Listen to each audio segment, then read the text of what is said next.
¿Cómo están, cracks? Bueno, como ven, acá tengo un Zanela 50, un Zanela Due.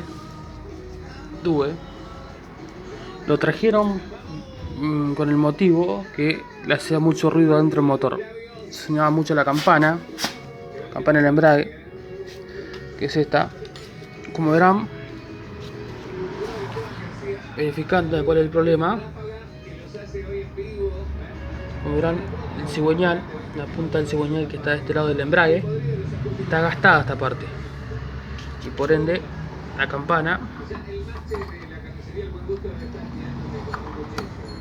tiene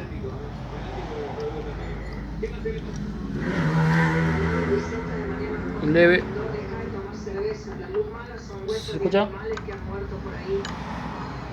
Pero los animales muertos no tienen movimiento.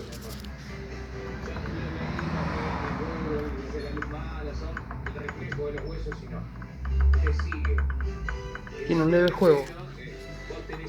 Bueno, trajimos un cigüeñal nuevo.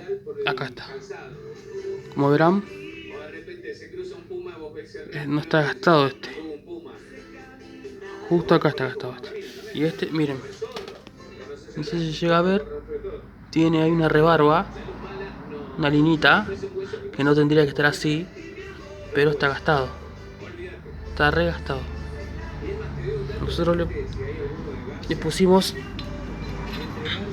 esta canasta ahí, la canastita ahí, y ya no tiene mucho movimiento y tiene, esperemos que afloje el ruido. Igual nosotros le vamos a poner la canasta nueva y el engranaje primario.